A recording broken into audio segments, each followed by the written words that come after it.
Hey everybody, this is Dream, and today we have a nice college football slate for you. This is 12 games. It starts at noon on Saturday, so let's go ahead and get into it.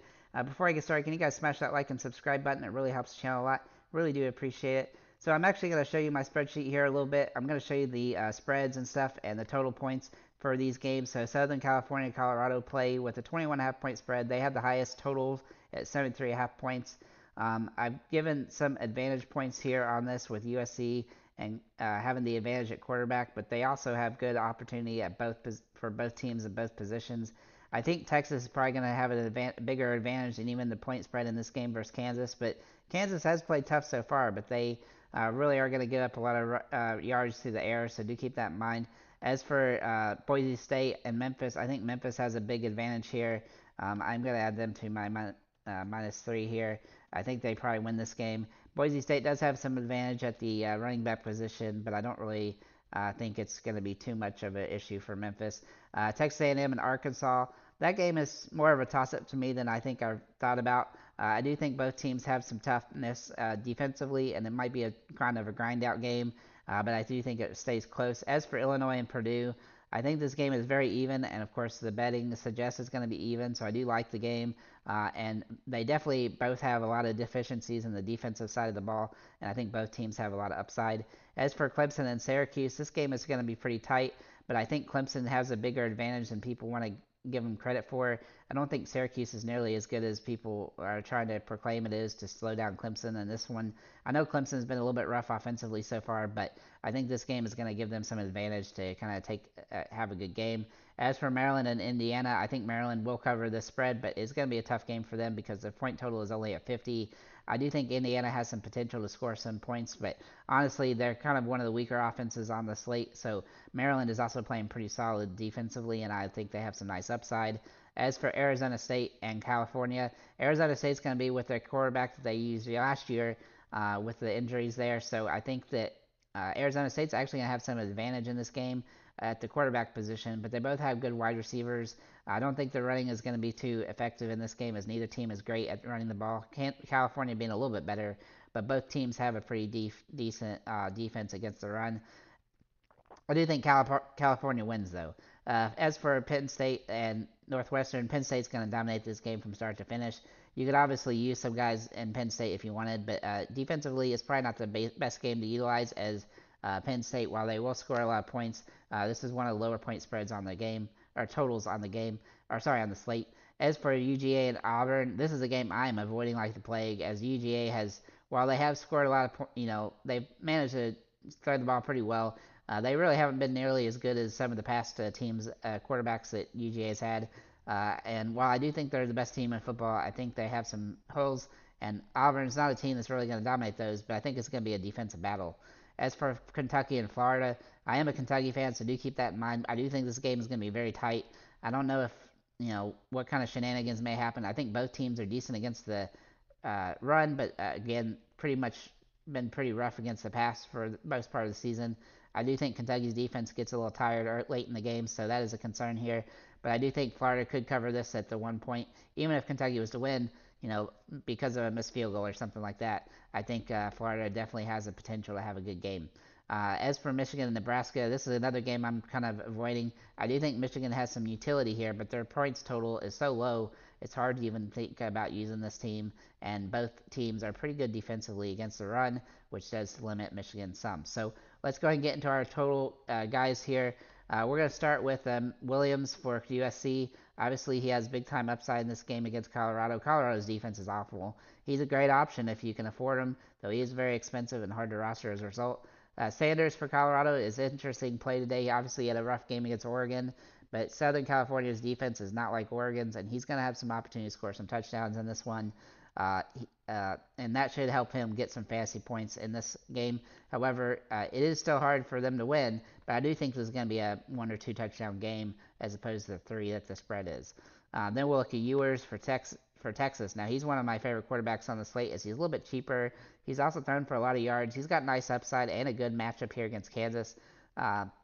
Even though Kansas has been pretty solid, he's been good throughout the season so far, including in good matchups. I do think a 25-30 fantasy point game is in play here. And then we'll look at Illinois' quarterback, at $5,700. He's a very interesting option on the slate because he's nice and cheap. He's got a decent matchup against Purdue. This should be a rather high-scoring game, I think. He has thrown a lot of interceptions, which is a concern. But in his big game against Penn State, that was one of the worst ones. He also had a bad loss against Kansas, which he didn't do particularly great throwing, but he still managed to score 2 touchdowns on the run, and he scored fantasy points that way.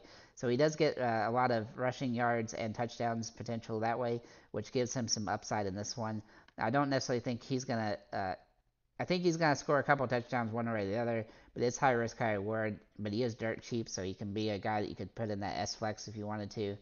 And then we'll look at Schrader for Syracuse. Now, Syracuse has a tough game against Clemson, but he definitely is a guy that also runs the ball well. He's actually run for 316 yards on the season. You can see he rushes most games for at least 10 or 15 attempts in the last 2 or 3.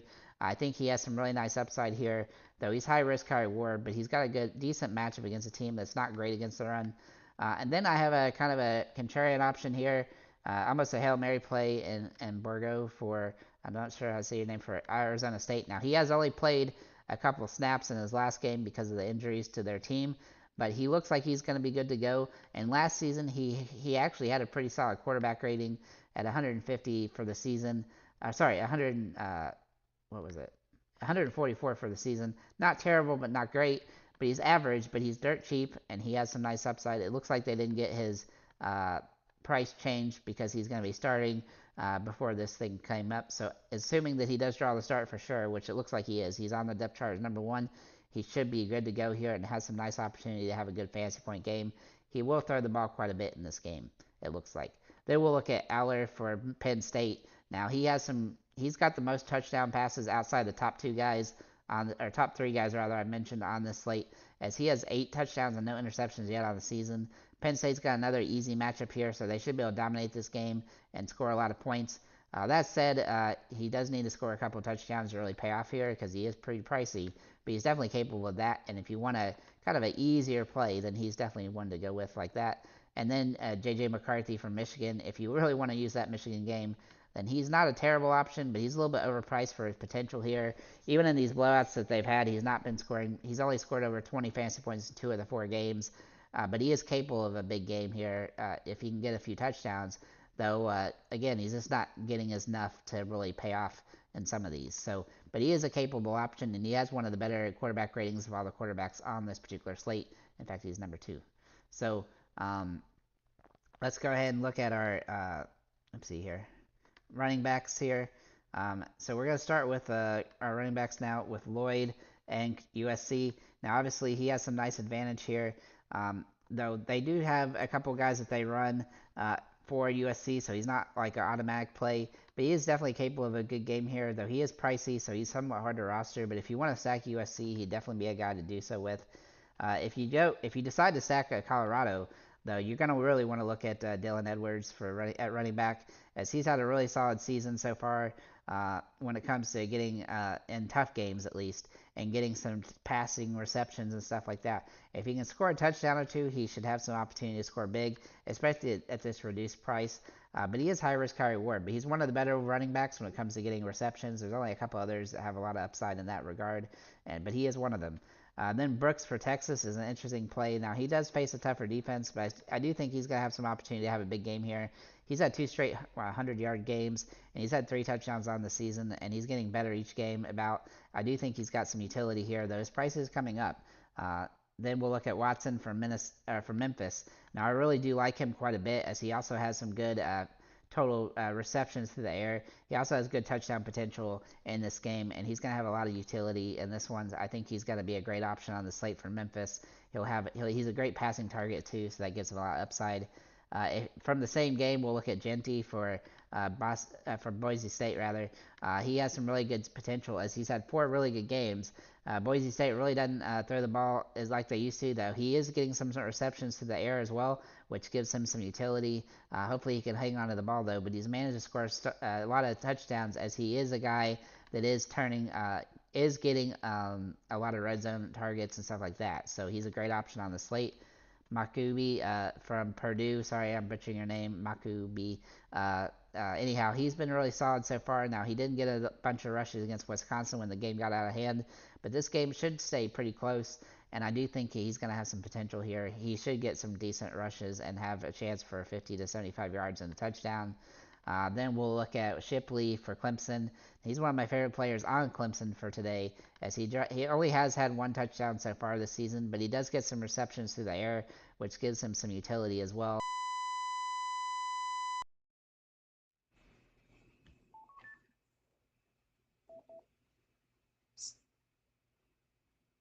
Sorry about that. My mic turned itself off. Shipley is a pretty good option on this slate, and he has really nice upside in this game. Then we'll look at Allen for Syracuse. Now, Allen is a guy that I really like today. If you think Syracuse has a chance in this game, he's going to have to be a guy that's going to have have to have a good game. Now, he has had 6 touchdowns on the season, which is better than all the other guys that I've mentioned so far, other than Genty. He has some really nice upside in this as a result. But if you think this game is going to be a blowout in Clemson's favor, then you definitely want to avoid him. But he did good against Purdue, and he's had some pretty solid outings so far this season with the touchdowns coming in bunches. Then we'll look at a different Allen for Penn State. He has some nice upside today, though he's higher risk. He's not going to get as many rushes, I don't think, in this game as he's had in the last couple games, especially if they get out of hand. But I do think he's got to have some capacity to score a decent fantasy point game. But he's got to get a couple of touchdowns to really pay off at this price point. He's a little bit overpriced on this position. At this position, Singleton for Penn State also in play. Now they do kind of a timeshare, and that's one of the problems here so far this season. These two guys both get about the same amount of carries, and they have a similar yardage and touchdown potential. Um, I do think this is an interesting slate, but it's high risk, high reward to use either player from this team. I'm going to say the same thing for Florida's running backs.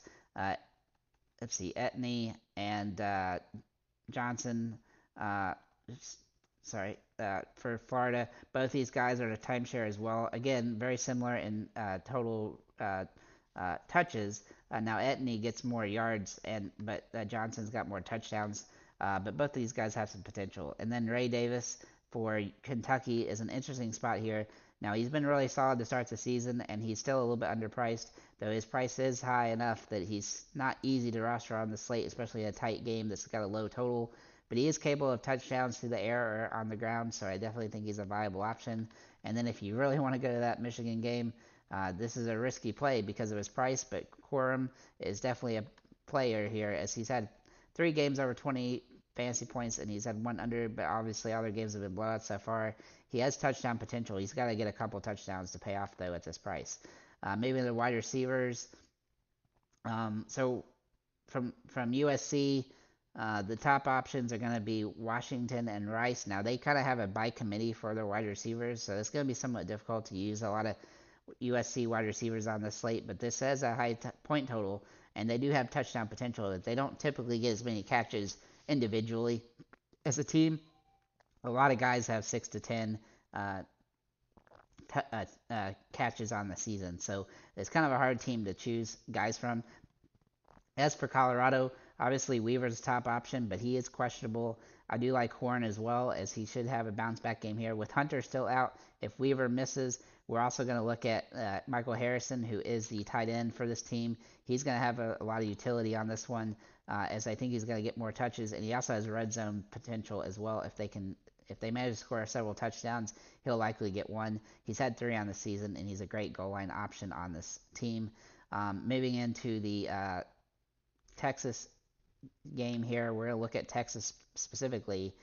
Texas has some guys that I really like today, and Worthy and Mitchell. They're both a little bit pricey, but they're definitely capable. Mitchell's a little bit cheaper.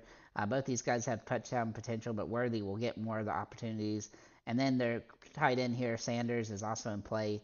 He's kind of high risk, high reward today, but he has some utility here, as he's one of the better players on their team. He leads the team in yards actually so far on the season. That gives him some utility here. Then we'll look at Memphis here for, I believe they are playing Boise State here. Now Memphis, Taylor is one of my top options here. He's had some good catches on the season. He's only managed 1 touchdown so far, but he is capable of a 100-yard game, and he's had some pretty solid games. So his floor is lower than some of the other guys. He is definitely a capable option on the slate. As for Boise State, McAllister is in play for them. Honestly, I don't love Boise State today at their wide receiver position, but they do have a decent game here. I think he does have some potential to have a good game here. He's had two really good ones recently. So then we'll look at Texas A&M and Arkansas here. Where is that at? Sorry about that, guys. Texas A&M and Arkansas is in a great spot here. Now I do like Stewart and Armstrong from this game. Both these guys have a lot of utility. Now Stewart's a little bit overpriced, but they both have an equal amount of catches and reception yards so far this season. And whichever team you think is going to be able to dominate is going to be which team I would kind of stack on that front. I also like Hodges. He's the tight end for Arkansas, as he has some nice utility for the slate, and I think he draws some good metrics. He also has some nice home run potential, which will give him a big game. However, I do think he's high risk, high reward, as he's a little bit harder to roster at his price point. Then we'll look at Memphis here, or sorry, not Memphis, Illinois here for the Illinois game. Let's see here, against Purdue. This game is kind of interesting. I do like Williams a lot for Illinois. He seems to be my favorite player on this team. He's got really good potential today, though he hasn't had a touchdown on the slate yet, or on the season yet. As for Burks and Yassine, these guys both have some nice utility, and all three of these guys are priced pretty cheap, and all have some nice upside. Now Yassine has no touchdowns yet, but Burks does have three. And then from this game as well, we're going to look at Claire for Purdue. He's the tight end here. Now he has some really interesting upside, as he's had some good catches this season. He hadn't scored a touchdown yet, but if he can score a touchdown, then he'd be a very cheap, viable option at just $4,100. And so I really do like him here. Then we'll look at the Arizona State game against California. So we have two guys I like here quite a bit, and Badger being one. He's a little bit underpriced for Arizona State. Now, obviously, they're not favored to win this game, but if they're going to have any opportunity to score points, he's going to be the guy that's going to do that for them outside of the quarterback. As for Hunter for California, he's going to have a lot of opportunity to have a big game here. He's had 3 touchdowns on the season so far. His yards have not been as good as I would have hoped, but he's definitely capable of a good game here, and so I do like his upside on this one. Then we'll look at, let's see, oopsie. Lambert Smith for Penn State. Now, I do like Penn State's upside on this one, but obviously he's going to have to get some of the catches early to really pay off here. He's not too pricey, though. He's pretty cheap, and he's got 3 touchdowns on the season, and so I do think he's a viable option here. As for Warren, let's see. Why did I not click Penn State? I'm sorry about that, guys. As for Penn State's wide receivers here, I also like Warren. He's their tight end. He's had 4 touchdowns on the season so far. He's not going to get a ton of looks, but if he can score a touchdown, he can pay off here, and so he's definitely in play. I also wanted to look at Maryland for their tight end as well. I think that Dykes here is going to be a great option on this slate. He's had 17 receptions on the season, and while he's only had 1 touchdown, he does have some potential for that. I think he has some nice upside in this game. And then we'll look at Georgia against Auburn. I really do like Bowers as a great option. Now, he's one of the higher priced tight ends on the slate, but he's got the most catches on the season for Georgia, and also the most yards right now. So I think he's a great option here. He's had a couple big games as well. Even without a touchdown, he can score a good amount of games, but he doesn't. He can score a decent amount, but I do think he needs to score a touchdown to really pay off here. But he's nice and cheap and helps you pay off at other positions. Then we'll look at Florida Kentucky game, and I do like Pearsall for Florida. I think that if any one guy on Florida is going to hurt Kentucky a lot, it's going to be him. He's had a really good start to the season. He's had 3 games over 17 fantasy points, and all 4 games have been in double digits. So he is fairly expensive. He's definitely a good option on the slate. And then for Michigan, if you want to go that Michigan stack, which some people will probably try to do as a contrarian option, you will want to start with Wilson, who's just a little bit underpriced at $5,900. But he hadn't had a ton of catches because all the games have been blowouts, but he has managed to get 3 games with multiple touchdowns. So overall, I think this slate is pretty solid. It's going to be high scoring. It's not too hard to put together good rosters, and I do think that these games are going to be pretty good. So overall, I think it's a great slate. If you have any comments or questions, feel free to leave them below, and have a nice day, guys.